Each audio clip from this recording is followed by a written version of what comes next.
Bonjour à tous. En décembre 1972, Eugene Cernan et Harrison Smith foulaient pour la dernière fois le sol lunaire. Ils étaient respectivement le 11e et 12e homme à avoir eu cet immense privilège. Depuis, plus rien. Quelques satellites ici et là, mais plus d'humains sur notre Lune. Et il est vrai qu'entre-temps, nos regards et nos télescopes se sont tournés vers la planète rouge qui, en raison de sa ressemblance avec notre belle planète bleue, a suscité beaucoup d'espoir quant à la possibilité d'y découvrir des traces de vie, ce qui n'est toujours pas avéré malgré les bijoux technologiques que sont les rovers qui sillonnent la petite sœur de la Terre.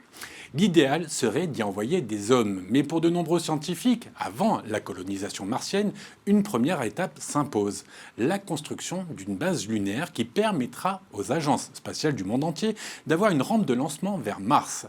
Mais une fois encore, avant de construire une base lunaire, une autre étape s'impose, renvoyer des hommes sur la Lune. C'est pour cette raison que la NASA a décidé de lancer le programme Artemis, un programme spatial habité dont l'objectif est d'amener un équipage sur le sol lunaire d'ici 2025. Un équipage qui devrait voir pour la première fois une femme et un homme de couleur. Alors, avec Artemis, allons-nous enfin pouvoir décrocher la Lune? On en parle tout de suite avec mon invité.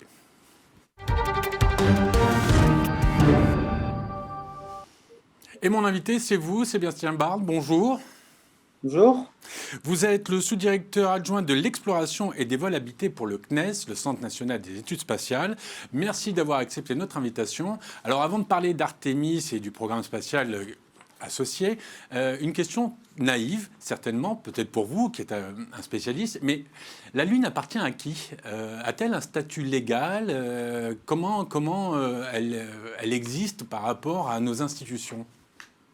Alors aujourd'hui, la Lune, c'est un peu comme l'Antarctique, hein. Elle appartient à personne et à tout le monde en fait, hein. Il y a un accord qui a été signé, je crois, en 1967 qui définit un peu les règles d'utilisation de la Lune et qui ont été mises à jour parce que vous avez parlé d'Artemis, hein, du programme Artemis, mais Artemis, c'est plusieurs choses en fait. C'est la mission dont on va parler, c'est la fusée, on va parler aussi, j'imagine, hein, le premier lancement, mais ce sont aussi des accords Artemis qui, puisqu'on veut retourner sur la Lune et qui vont définir un peu plus précisément ce qu'on va y faire, parce que la première fois, il faut avouer qu'on est allé, on a posé le pied, mais on n'est pas resté.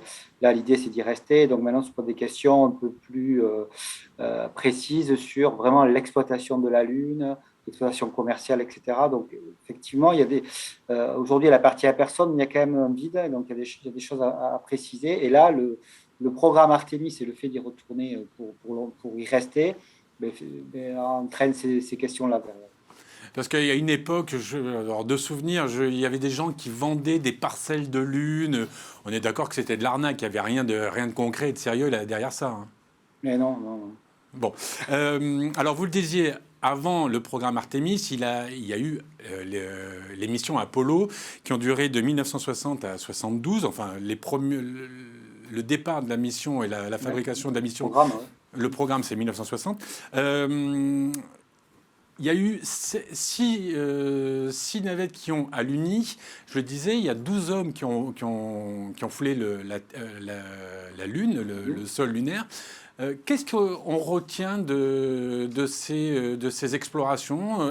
Qu'est-ce qui sera utile pour le programme Artemis? Ce qu'on retient, c'est quand même... Enfin, moi, ce que je retiens, c'est quand même déjà l'histoire, quoi. C'est quand même fabuleux quand on voit... Quand on regarde en arrière, qu'on voit les moyens technologiques qu'ils avaient à l'époque et quand on voit comment c'est difficile d'y retourner aujourd'hui, enfin, moi, je me demande comment ils ont fait, quoi. Parce que il n'y avait pas d'ordinateur, il faut se remettre quand même contexte dans les Sébastien, je vous coupe 2 secondes. Je crois que la puissance de la capsule était inférieure à celle de nos iPhones, c'est ça? Oui, en termes de... Il n'y avait pas d'informatique, hein, de toute façon, hein, c'était vraiment les premières choses. Donc, c'est quand même un formidable exploit technologique, quoi, qui reste ouais, fabuleux. Ils ont mis beaucoup d'investissements, hein. Il faut aussi là se remettre dans le contexte de l'époque. On en parlera après, ça, au niveau justement du financement. Non, mais je veux dire en termes de compétition, quoi. Oui. C'est ça qui a fait cette émulation.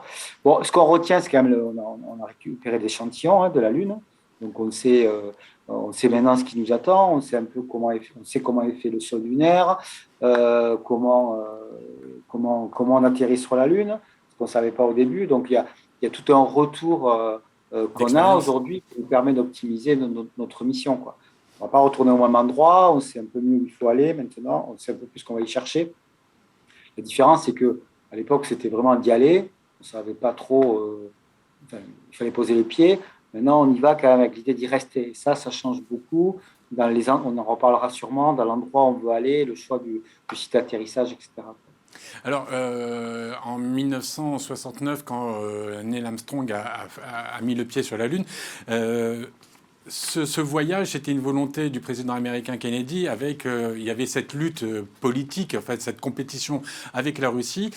Notre correspondant au Togo, Nicolas Louya, a tendu son micro et a demandé aux Togolais s'ils avaient une question à vous poser. Et il y en a un qui a une petite question à vous poser. On l'écoute et j'attends votre réponse. Pourquoi a-t-on attendu autant d'années avant de décider de renvoyer des hommes sur la Lune? Et est-ce vraiment pour des raisons scientifiques ou plutôt politiques? Alors, Sébastien, cette fois-ci, c'est scientifique ou c'est un peu politique ou c'est carrément l'inverse? Ben alors, comme à l'époque, hein, sur les volabilités, il faut pas, faut dire la vérité, c'est politique. Avant tout politique, c'est l'expression d'une puissance pour un pays. Donc, comme je disais, dans les années 60, c'est vraiment la guerre, hein, la guerre froide, ouais. La guerre entre les soviétiques et les Américains. Et donc, il y avait vraiment une compétition pour être le premier sur la Lune. Et les moyens qui ont été mis en œuvre à l'époque par les États-Unis étaient colossaux. Et c'est pour ça d'ailleurs que dès qu'ils ont gagné cette bataille, en quelque sorte, ils ont arrêté parce que financièrement, c'était pas supportable même pour les États-Unis, quoi. Mais ils étaient vraiment dans une économie de guerre, on va dire. Bon, une fois que cette bataille a été gagnée, finalement, il n'y avait pas d'intérêt à dépenser autant d'argent pour ça. Sans but précis. Alors, oui, parce que le premier but était... Bon, on y est allé, on a fait de la science, bien sûr, mais les investissements financiers ne justifiaient pas ça, quoi. Qu'est-ce qui se passe aujourd'hui? Il y a deux aspects. Il y a aussi cet aspect de compétition entre des pays. Là, on a changé de belligérant, on va dire, en quelque sorte, même si la compétition elle est moins forte qu'à l'époque de la guerre froide. Donc là, on a une compétition entre les États-Unis qui draine avec eux le bloc occidental, on va dire, et les Chinois. Donc il y a vraiment cette course à aller sur Mars d'abord. On le voit avec les rovers, hein. Les Américains ont posé 2 rovers, les Chinois ont posé 1 rover. Et donc, l'étape suprême, derrière, c'est amener des hommes. Bon, sauf que là, quand même, la marche est haute. Hein. ISS, je vous rappelle, c'est 400 km. La Lune, 400 000. Mars, c'est 40 millions de kilomètres. Donc, bon, c'est un peu compliqué quand même d'y aller d'un seul coup. Et donc, on s'est dit, on va déjà aller sur la Lune. On va y revenir. On va y revenir pour y rester ce coup-ci, et pour être au point des technologies qui nous permettront d'aller plus tard sur Mars. Donc, c'est ça l'objectif. Les Chinois ont la même approche, et donc voilà ce qui a relancé un peu cette compétition. L'intérêt sur la Lune, c'est ça, c'est en fait, finalement, en cascade, la course vers Mars. Après, ça ne veut pas dire qu'il n'y a pas d'intérêt scientifique, parce que les scientifiques sont très pragmatiques. Puisqu'on va aller sur la Lune, ben, autant y faire quelque chose de bien. Mais ce que je veux dire, c'est que ce n'est pas la science qui va justifier ces investissements, quoi, que vont faire essentiellement les États-Unis. Alors, Sébastien, on va revenir sur Artemis. Vous le disiez au début de l'émission, ce sont des accords, c'est un programme, et surtout, il y a 3 phases dans ce programme. Est-ce que vous pouvez nous détailler ces 3 phases, s'il vous plaît? Alors, Artemis, donc pour la petite anecdote, c'est la sœur d'Apollo, donc avec le clin d'œil, je ne sais pas si c'est un clin d'œil, mais le fait qu'il y aura une femme, comme vous l'avez dit, et un homme de couleur, une personne de couleur, qui vont aller sur la Lune. Donc voilà, c'est la filiation. La femme sera la première à refouler le sol, hein, je crois que c'est ça. Hein. Ouais, mais c'est ça qu'il y a aussi derrière Artemis, hein, c'est sur l'Apollo. Donc c'est le retour de l'homme, de l'être humain sur la Lune, pour y rester de façon durable. Donc la différence fondamentale avec les programmes Apollo, où ils sont allés sur la Lune, ils sont restés quelques jours et ils sont repartis. Là, on y va pour y rester, c'est-à-dire qu'on va construire une base. Et on va tester toutes les technologies qui permettent de survivre, ou de vivre plutôt même, sur la Lune. Parce que, juste, je reviens sur Mars. Un voyage sur Mars, c'est 3 ans, une mission martienne. Ça dépend des scénarios de voyage aller, de voyage retour, mais en gros, la totalité, c'est 3 ans. Et on ne pourra pas produire des choses sur place si on veut y rester. Donc, c'est ça la vraie différence et le vrai progrès qu'il faut qu'on fasse par rapport à ce qu'on connaît aujourd'hui dans l'ISS. L'ISS, c'est 400 km, c'est pas loin. On amène régulièrement de l'alimentation, de l'oxygène, ils sont ravitaillés en permanence. Là, ce ne sera pas le cas. Il faut apprendre à vivre avec les moyens qu'il y a sur place. Donc, produire de l'énergie, produire de la nourriture sur place. Et c'est ça qui est vraiment différent par rapport au programme Apollo. Alors, comment on va y aller? Vous l'avez dit, l'idée, c'est qu'on retourne, un être humain repose le pied sur la Lune vers 2025, c'est plutôt ça. Donc, la première étape, il faut qu'on reapprenne un peu les choses. Comme c'est le cas dans toujours les projets de vol habité, on va tester quand même les choses à l'avance, on ne prend pas de risques avec l'avis des astronautes. Donc, le premier lancement Artemis 1, là, ce qui doit partir dans les jours qui arrivent, ça va être une répétition générale, sans être humain dans la capsule, de ce que va être la mission. On va tester le lanceur, la fusée, on va tester la capsule qui doit aller sur la Lune, on va faire le tour de la Lune, on va tester les différentes orbites qui seront utilisées ensuite pour aller poser quelqu'un sur la Lune. On va revenir on va surtout aussi tester le retour de la capsule sur Terre, parce qu'elle va revenir à une vitesse beaucoup plus grande que ce qui se passe quand on est de l'ISS. Donc, ça veut dire des températures beaucoup plus importantes. Et donc, on va tester tout le matériel et le scénario de la mission. Ça, c'est Artemis 1, donc qui doit partir dans quelques jours. Artemis 2, c'est toujours la même chose. On teste un peu plus loin. Aussi, on va y mettre des hommes dedans. Mais ils ne vont pas se poser, eux. Ils vont faire la même mission. Ils vont s'approcher. Ils vont passer très, très près de la Lune. Ça va être un peu frustrant pour eux, j'imagine. Parce qu'ils vont voir la Lune de près, là, comme ceux... Comme Michael Collins, en fait. Ouais, voilà, Apollo 13, là, ce qu'on dit le film. Où en fait, il survole. Parce qu'il pourrait la toucher du doigt, mais voilà. Donc, on va tester ça avec des hommes. Et c'est Artemis 3.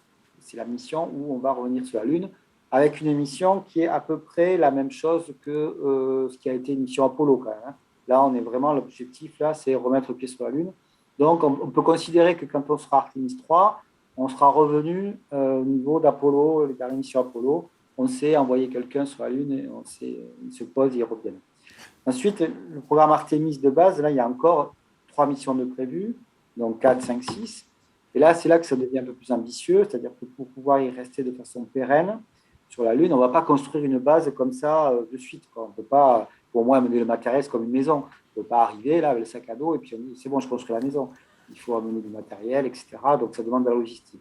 Cette logistique, et c'est la grosse différence avec les missions Apollo, elle va passer par une station qu'on appelle le Gateway, un peu une station à la mode ISS, mais un peu plus petit que l'ISS, qu'on va mettre en orbite autour de la Lune et qui va nous permettre aux astronautes en fait, de venir vivre là et d'aller faire des allers-retours sur la Lune en attendant qu'il y ait une base un peu plus costaud, un peu plus grande sur la Lune qui leur permette d'y rester depuis longtemps. Donc, c'est via cette petite station orbitale autour de la Lune qu'on va amener du matériel et qu'on va commencer à construire une base pour après, au niveau des années 2030, effectivement, là, vivre de façon pérenne et plus longue sur la Lune. Sébastien, vous parlez beaucoup de Mars, de la Lune, et on comprend pourquoi, puisque c'est le premier but justement d'Artémis, c'est de préparer la conquête de Mars par la suite. Mais si on met Mars de côté, la Lune, quels atouts elle a en dehors d'être la rampe de lancement de Mars? Est-ce qu'elle a des atouts qui peuvent être intéressants pour l'humanité? Est-ce qu'elle a un intérêt autre que simplement, comme je le dis, être un point de départ? Alors effectivement, c'est pas un point de départ, hein, c'est plutôt un terrain d'expérimentation et de validation de technologie. Il y a aussi le côté, peut-être c'est ça que vous voulez dire, où on va partir depuis la Lune pour aller sur Mars. Ça c'est vrai, mais là, ce que je suis en train de dire, c'est plutôt le fait de tester dans des conditions qui sont un peu celles de Mars, pas tout à fait, mais pas trop loin de la Terre, ce qui nous permet de si ça va pas très bien, on n'est pas très loin. L'ISS, c'est quelques heures, hein, pour aller sur l'ISS. La Lune, c'est quelques jours, ça dépend, c'est entre 3 et 5 jours. Mars, c'est une année ou 9 mois, ouais, ça dépend des cas.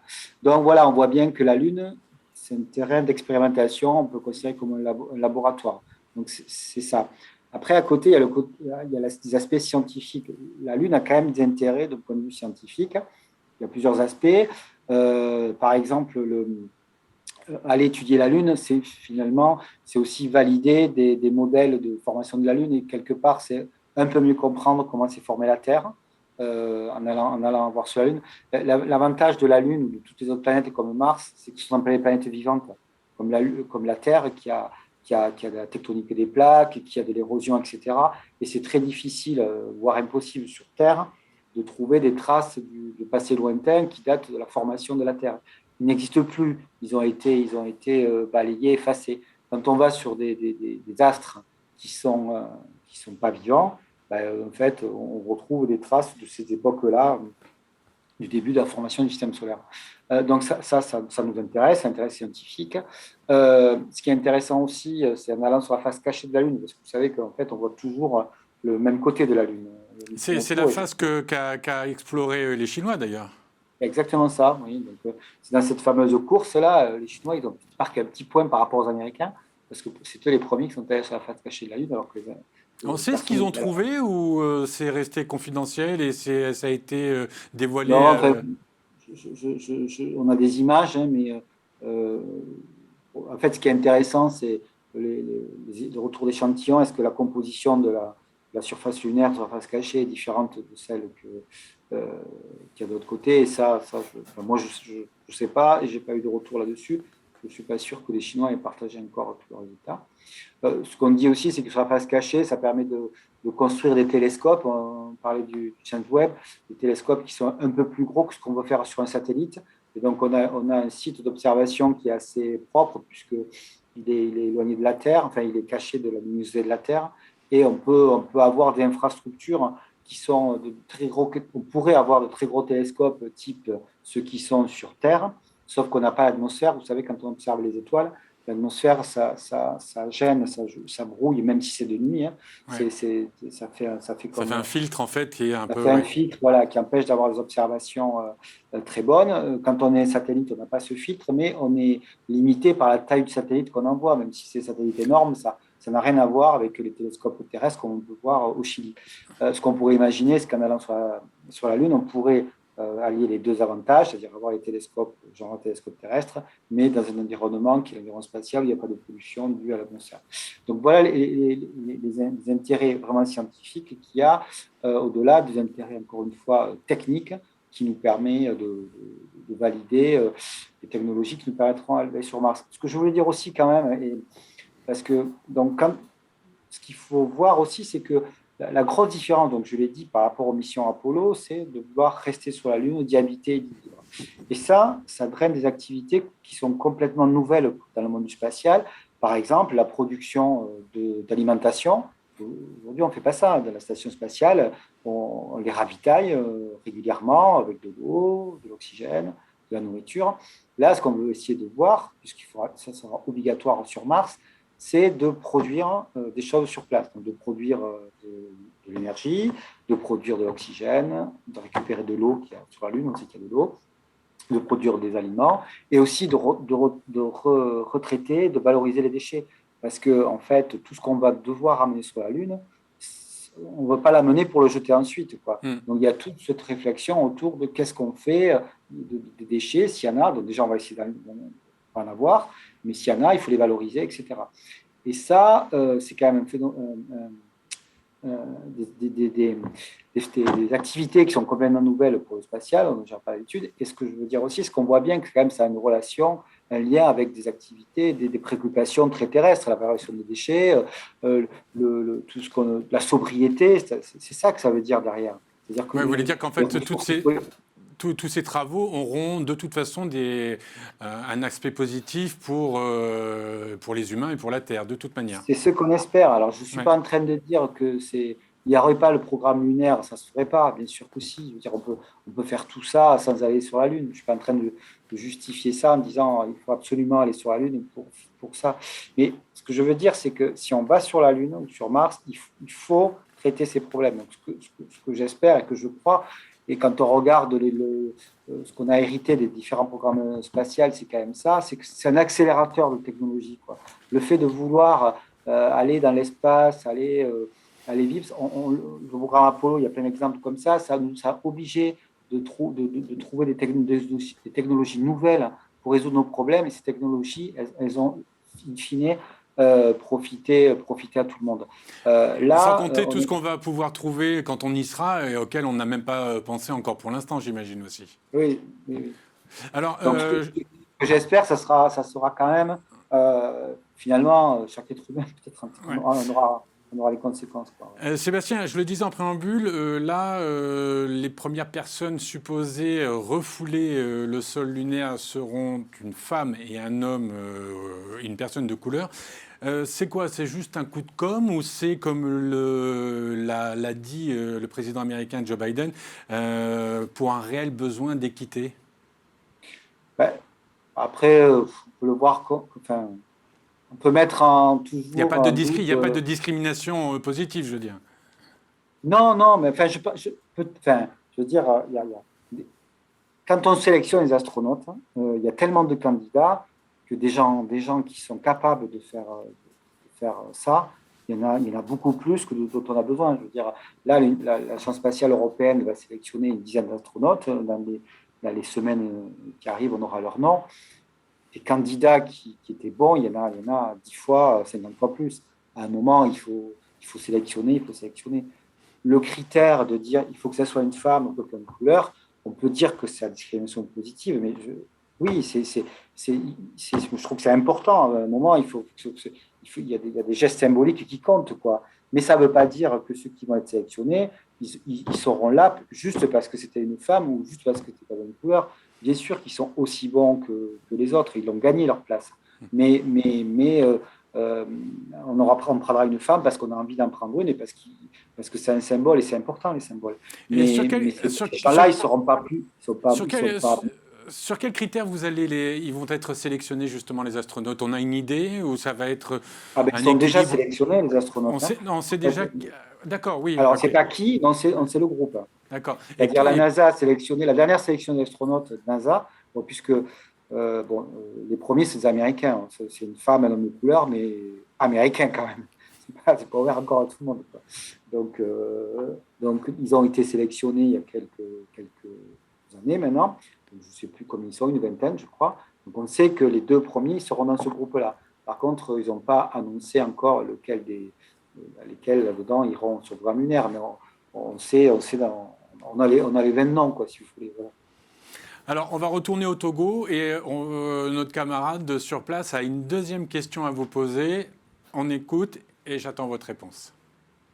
Faire voyager déjà, est-ce qu'on a vraiment besoin de ça? Le budget qu'on consacre, le budget consacré pour ces voyages-là, peuvent être plus que consacrés pour trouver des solutions aux problèmes comment dire ça, de l'insuffisance des ressources et des biens dont nous disposons. Donc, est-ce que cela peut construire un tremplin? Peut-être bien, mais est-ce que cela nous servirait? Toujours un peu sceptique par rapport à ça. Alors, on va parler un peu de budget. Je sais que ce n'est pas votre parti, mais on parle de... alors moi, j'étais sur 40 milliards de dollars. Vous m'avez dit précédemment qu'on était plutôt sur 80 milliards de dollars. Vous avez déjà un petit peu répondu à la question tout à l'heure en disant que des expériences sur place allaient pouvoir avoir des répercussions et des actions positives sur notre Terre. C'est quand même énorme comme financement. On ne peut pas faire moins de toute façon. Non, c'est sûr que ne pas se mentir, c'est des grosses sommes. Après, il faut toujours se méfier quand on donne ces chiffres-là. Il faut les mettre en perspective avec des choses comparables. Si on compare ça avec nos salaires ou ce qu'on gagne, bien sûr, à l'échelle de l'individu, c'est des sommes monstrueuses. Il faut mettre ça à l'échelle de choses comparables. Bon, par exemple, les chiffres que je connais, le budget du CNES en France, c'est à peu près 2,5 milliards d'euros. Bon, le budget d'éducation nationale en France, il est, je crois, de 110 ou 120 milliards d'euros. Donc déjà, il y a des priorités qui sont faites, je veux dire. Donc, et dans le spatial, la somme que je donnais, la partie exploration volabilité, c'est à peu près 2%. La grosse partie de l'activité qu'on fait au CNES, je parle de ce que je connais le mieux, c'est quand même autour de l'observation de la Terre, du suivi du climat. Vous savez que la plupart plus de la moitié des paramètres qui servent à suivre l'évolution du climat et des règlements climatiques viennent des satellites, quoi. Donc, les priorités, je veux dire, elles sont quand même là, quoi. On ne peut pas dire que c'est l'exploration à sur la Lune motive le plus d'activité. Il n'y a pas de plan B, c'est clair, c'est la Terre, c'est qui compte le plus. Après, pour dire que ça ne sert à rien, on pourrait tout mettre dans le même, faire qu'une chose. Ça, ce débat, moi, Vous pouvez me rappeler le montant ce qu'a coûté l'émission Apollo pour qu'on resitue un petit peu? Alors, de ce que je crois, c'est que l'émission Apollo, ça a coûté à peu près 150 milliards de dollars, et l'émission Artemis, c'est 96 milliards de dollars. Ouais, donc Apollo, c'était 2 fois plus. C'est 250 et 96. Donc déjà, on y va pour moins cher. Mais 250, oui, d'accord, ok. À l'époque, il faut voir aussi, c'était vraiment une économie de guerre, quoi. Ouais. C'était vraiment ça. Donc l'argent ne comptait pas. Jamais la NASA a eu autant d'argent qu'à cette époque-là et autant d'employés qu'à cette époque-là, quoi. Donc c'était la motivation, elle était il fallait damer le pion aux soviétiques, quoi. Sébastien, on arrive au terme de l'émission. Une dernière question. Si vous aviez la possibilité, vous iriez sur la Lune? Ouais, mais pas longtemps quand même, quoi. Juste pour aller voir, mais pas longtemps. Pour ramener un petit souvenir, histoire de ramener un souvenir. Oui, c'est ça. Moi, j'aimerais bien que Thomas y aille et qu'il nous ramène plutôt, lui, un bout de caillou, ça m'arrangerait. Bon, en tout cas, c'est tout. On espère qu'il ira et a priori, nous, on peut rien faire, mais on est tous derrière lui pour qu'il y aille. Sébastien Bard, merci beaucoup d'avoir accepté notre invitation et d'avoir répondu et de nous avoir informés sur ce programme Artemis. Si vous êtes d'accord, quand il va se passer des choses nouvelles un petit peu sur la Lune, je reviendrai vers vous et on refera une émission ensemble. Merci beaucoup. Avec plaisir, merci beaucoup. Voilà, c'est la fin de ce TLS+. Eh bien, j'espère que vous aussi, vous avez envie d'aller marcher sur la Lune. En tout cas, moi, j'ai envie de vous retrouver très rapidement. Donc, je vous dis à très bientôt pour un nouveau TLS+. À très bientôt. Au revoir.